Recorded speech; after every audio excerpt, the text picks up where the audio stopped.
iyi mwumva ni radiyo y'ijwi ry'Amerika ivugira Washington DC mu Kirundi n'Ikinyarwanda.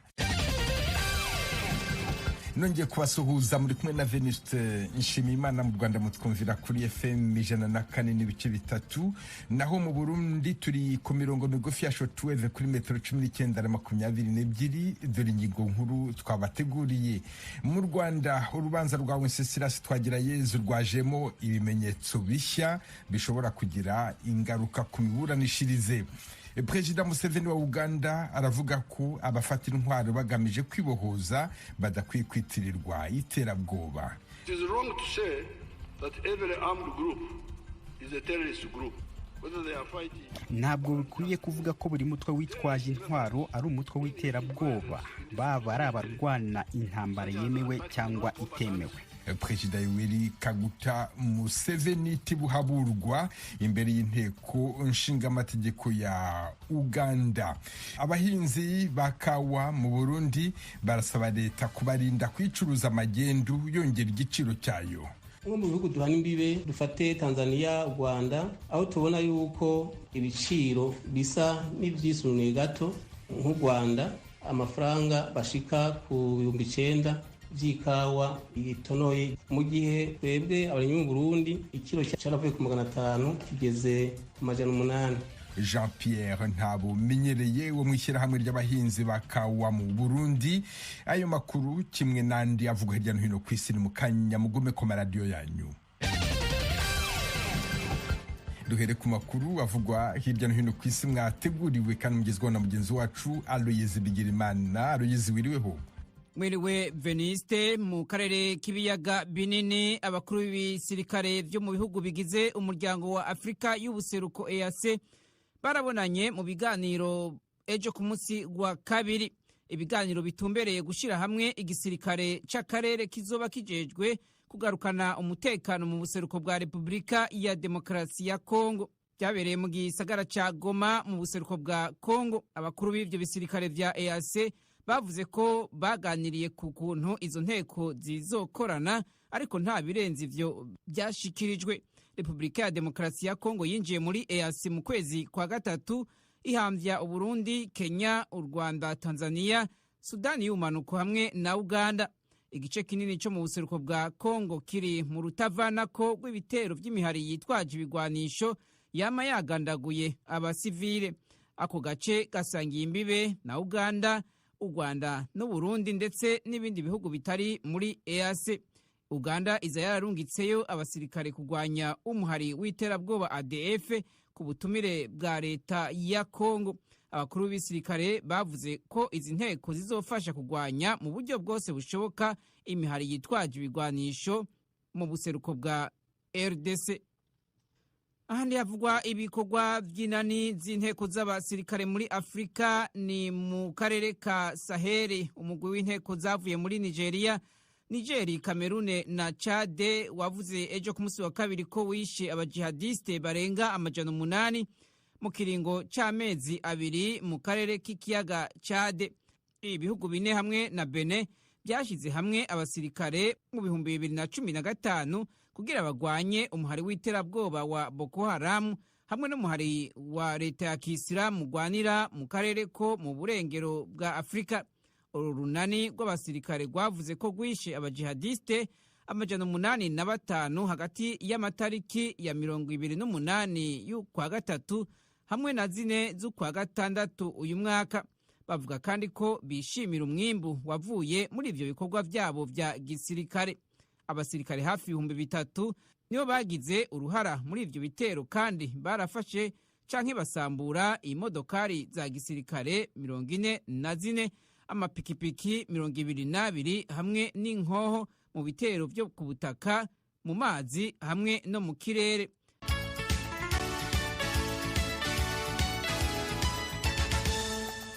Muyavugwa mu yandi makungu, ibanki nkuru y'isi ejo ku munsi wa kabiri yatangaje ko igiye guha igihugu ca Ukraine iyindi mfashanyo ingana umuriyaridi 1.5 w'amadolari. Aciye ashika ku miliyaridi 4 z'amadolari kugeza ubu imaze kwemerera Ukraine. Iyi mfashanyo nshasha y'ibanki nkuru y'isi mu byo izofasha harimwo guhemba abakozi ba leta ya Ukraine. Ariko perezida wa Ukraine Volodymyr Zelensky yavuze ko leta yiwe ikeneye imfashanyo ingana imiliyaridi 7 z'amadolari buri kwezi kugira ibashe gukora.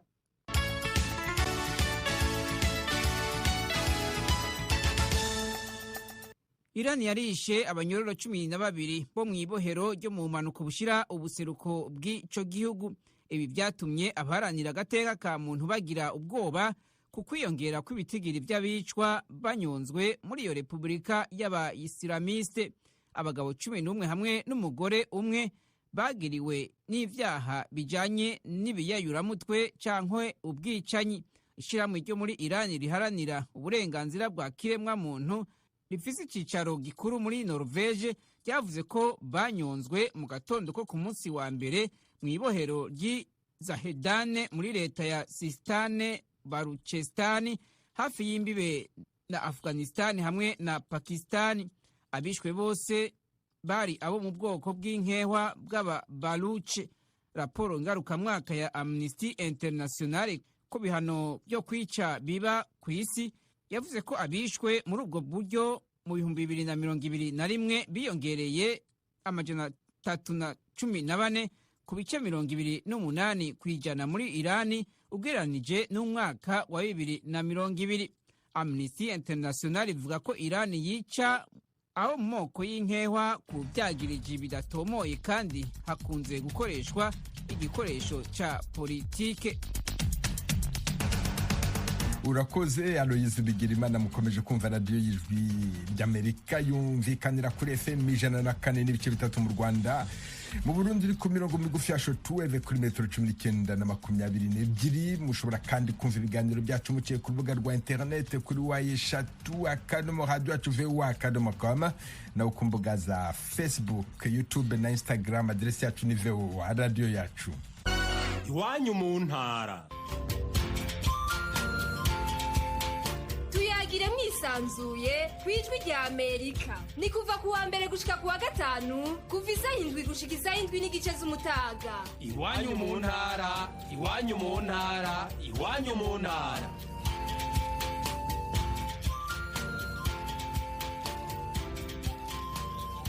Mu Rwanda urubanza rwa Wenceslas Twagirayezu rwajemo ibimenyetso bishya, ibimenyetso bishobora kugira ingaruka ku miburanishirize.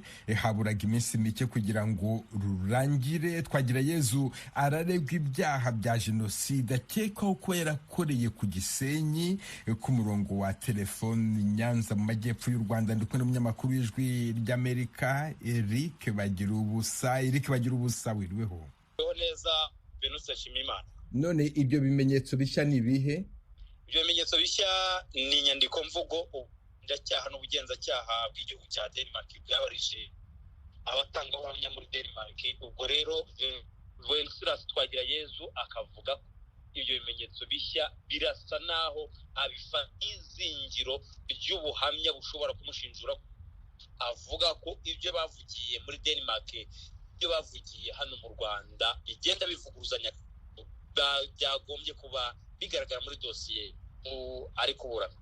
None se ibyo bimenyetso byashyizwe ahagaragara cyangwa? Ntabwo byashyizwe ahagaragara, uretse kuvuga ngo inyandiko ntawe uzi ngo ni amapaje angahe, uretse wenda ababuranyi bombi ndetse n'urukiko. Ariko Twagirayezu aravuga ko byatanzwe ubushinjacyaha bw'igihugu cya Denmark cyamwohereje bubiha cyaha bw'u Rwanda.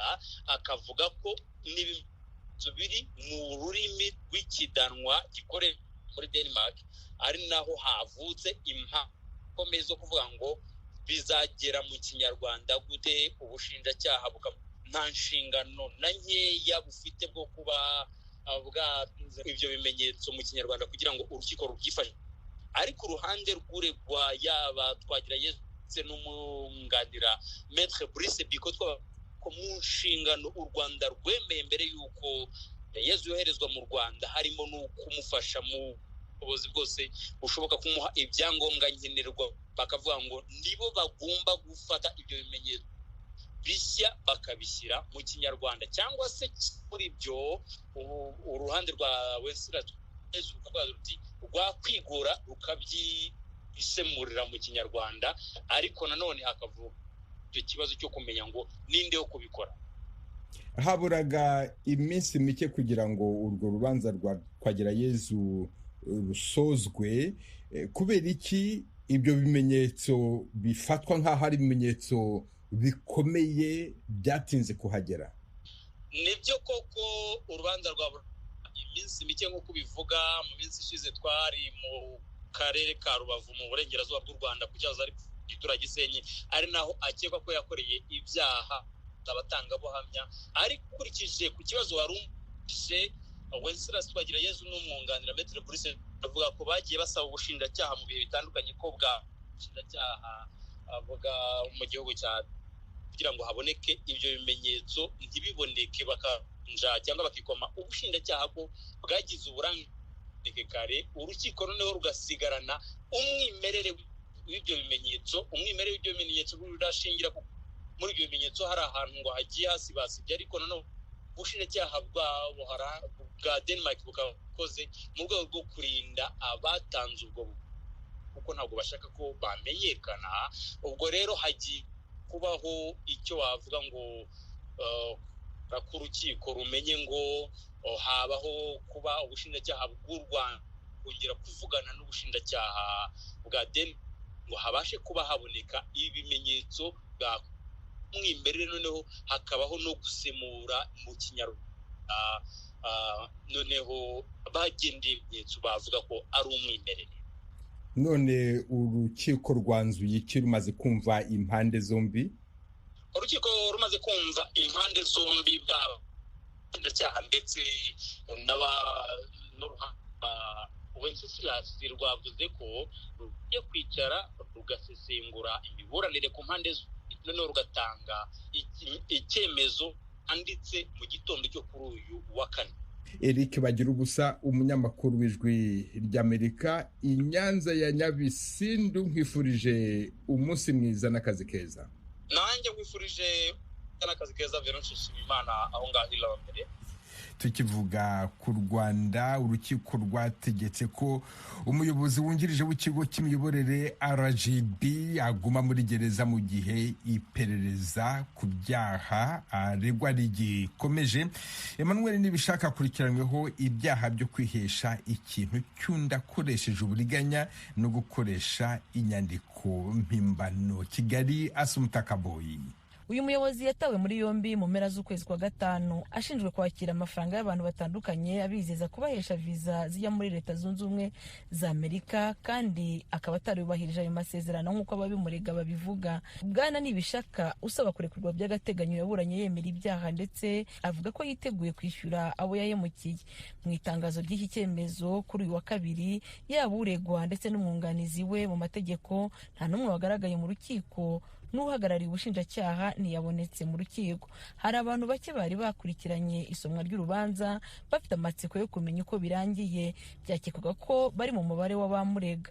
Asoma icyemezo cy'urukiko, umucamanza mu rukiko rw'ibanze rwa Kicukiro yavuze ko hari impamvu zikomeye zituma Bwana Nibishaka akomeza gufungwa by'agateganyo iminsi 30 mu gihe iperereza rigikomeza. Umucamanza yagaragaje ko hari impamvu zikomeye zimwemeza ko ibyaha byakozwe kandi n'uregwa nawe akaba yarabyemeye. Umucamanza yatangaje ko afite ubuhamya bw'abantu 6 bemeza ko bahaye Nibishaka igiteranyo cy'amadolari agera ku 20,000, ni ukuvuga arenga gato miliyoni 20 mu mafaranga y'u Rwanda. Umucamanza yavuze ko kandi Nibishaka yahimbye inyandiko zerekana ko abo bantu bagombaga kujya muri Amerika mu mahugurwa kandi ko bari abakozi ba Komisiyo y'Uburenganzira bwa Muntu. Umucamanza yumvikanishije ko Nibishaka yanahimbye kandi imeri zitandukanye yakoreshaga yereka abo bantu ko ibyo akora bikwiye kwizerwa. Umucamanza yumvikanishije ko Nibishaka yemeye ubwe ibyo aregwa ndetse asaba imbabazi. Wari uyoboye iburanisha yumvikanishije ko Nibishaka yarezwe n'abamuhaye amafaranga nyuma yaho bigaragariye ko ibyo yabijeje bitakunze.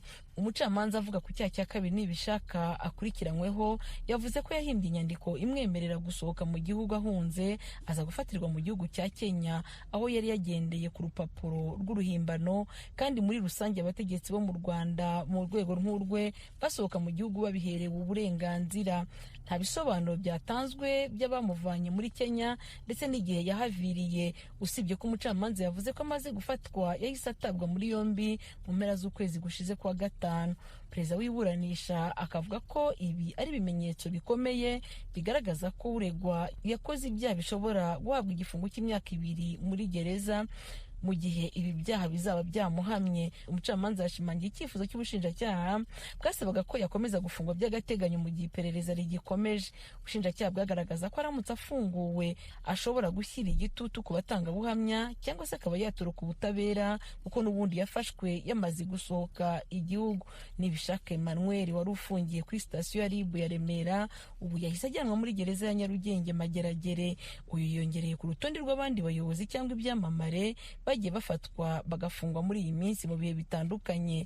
Barimo wahoze ari umunyamabanga mukuru muri Minisiteri y'Urubyiruko n'Umuco Bwana Bamporiki Edouard, ariko we akurikiranwa adafunze. Nibishaka yahawe inshingano zo kuba umuyobozi wungirije wa RGB kuva mu kwezi kwa karindwi umwaka wa 2019. Assumpta Kaboyi, Ijwi ry'Amerika, i Kigali.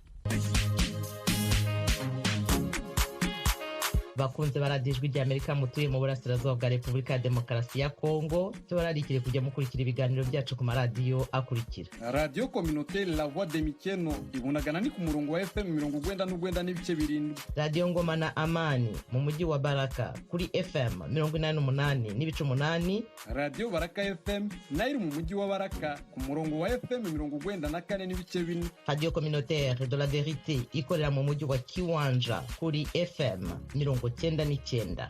N'abadukurikira bari mu majyepfo ya Uganda mwakumva ibiganiro byacu kuri Radio Ijwi Riyobora Voice of Muhabura ku murongo wa FM 88 n'ibice 9. Ni Radio Ijwi ry'Amerika iminsi yose kuva kuwa mbere kugera ku cyumweru. mukomeje kumva radio y'Ijwi ry'Amerika ivugira Washington DC mu Kirundi n'ikinyarwanda. Perezida wa Uganda Yoweri Kaguta Museveni Tibuhaburwa yavuze ko umutwe wose witwaje intwaro udakwiye kwitwa umutwe w'iterabwoba. Yabivugiye mu nteko nshinga amategeko ya Uganda agaragaza ishusho y'uko umutekano wifashe mu karere. Inkuru irambuye Ignatius Bahizi. Mu ijambo ngarukamwaka ageza ku gihugu agaragaza ko igihugu gihagaze mu nzego zitandukanye n'imbogamizi igihugu cyahuye nazo mu gihe cy'umwaka, Perezida Museveni yibanze ku bibazo by'amahoro mu karere k'ibiyaga bigari. Aha yashimangiye ko hari intambara zemewe n'izitemewe. Yatanze ingero nyinshi z'amateka muri Afurika y'intambara zifite ishingiro nk'intambara zo kwibohora zabaye muri Uganda, muri Sudani y'Epfo, muri Afurika y'Epfo n'ahandi. Avuga ko intambara nk'izo kimwe n'izo kurwanya amacyakubiri ari intambara zifite ishingiro. Some of the problems never get solved on account of mixing up three issues: armed conflicts for just causes, armed conflicts for reactionary aims, and the use of terrorist methods. Ati bimwe mu bibazo ntibyigira bikemuka kubera kuvanga ibintu bitatu: intambara zemewe n'intambara zitemewe, no gukoresha uburyo bw'iterabwoba muri izo ntambara zombi. The tendency, which is not correct, is to bunch all conflicting parties as negative forces. Imyumvire idakwiye no gushira izo ntambara zose mu gatebo kamwe. Nubwo ndashaka kuvuga ku gihugu runaka cya Afurika, ndashobora kubona ingero ebyiri navugaho nta bwoba. SPLA muri Sudani yarwanyije ubutegetsi bw'Arabu i Khartoum. Twamaze imyaka myinshi tuvugana na Bashir ko udashobora guhatira abirabura kuba Abarabu, ariko ntiyumva. Ibyo byari nk'ibisazi. No muri Afurika y'Epfo aho abazungu bavugaga ko umunyafurika kavukira adakwiye kugira uburenganzira bwo gutora, igisubizo cyari intambara yemewe muri ibyo bibazo byombi. How do you resolve that madness?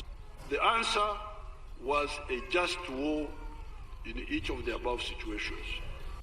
Museveni yongeyeho ko muri Uganda hagati y'umwaka w'1971 hamwe na 1986 habaye intambara nyinshi zo kurwanya akarengane.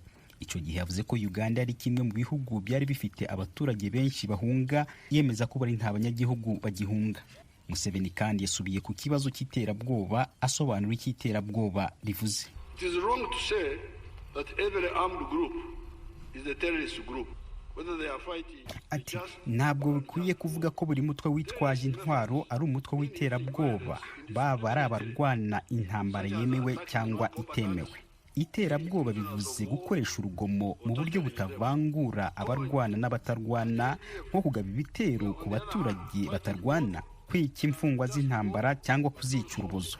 Hano muri Uganda abarwanyi ba Joseph Kone ba LRA hamwe n'umutwe wa ADF bari barimo barwana intambara zitemewe kandi banakoresha iterabwoba kuko bagiye bibasira abatari abarwanyi, ko gutwikira abaturage mu mazu yabo no kugaba ibitero mu mashuri aho gutera abarwanyi bagenzi babo.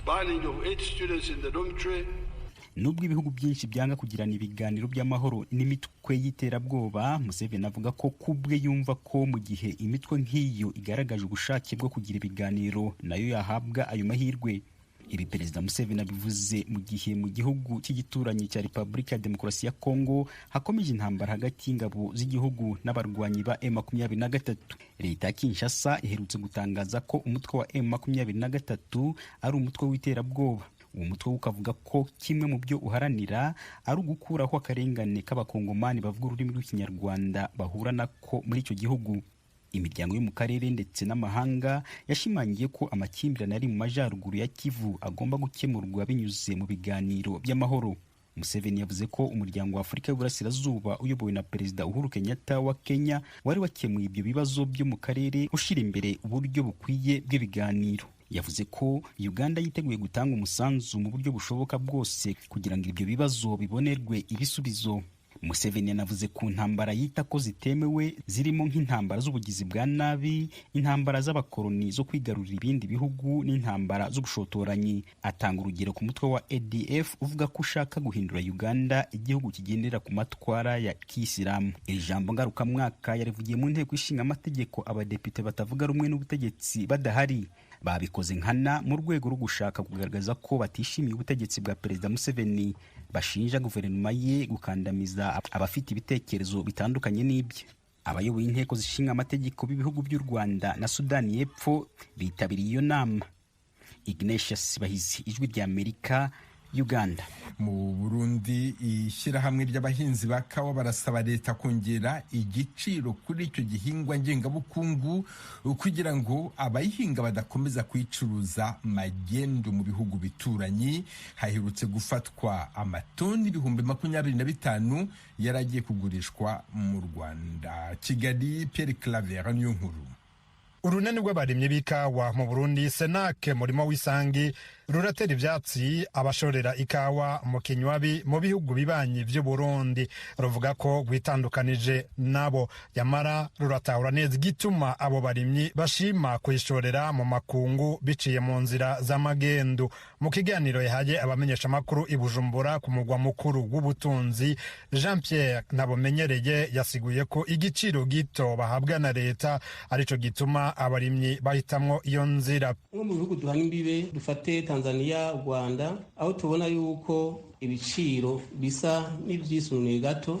Nk'u Rwanda amafaranga bashika ku 9,000 vy'ikawa itonoye. Muri Tanzania baragura ku mashiringi agera ku 7,500, mu gihe twebwe abarimyi mu Burundi ikiro cyaravuye ku 500 kigeze ku 800. Usanga tugira ku 4,000 ku kawa ishoka hanze. Turiteze yuko amahera ashobora kurenga ngaho akisununura. Mu gihe vyogenda uko turabona yuko atamurimyi yumvira gucisha ikawa mu buryo bwa forode.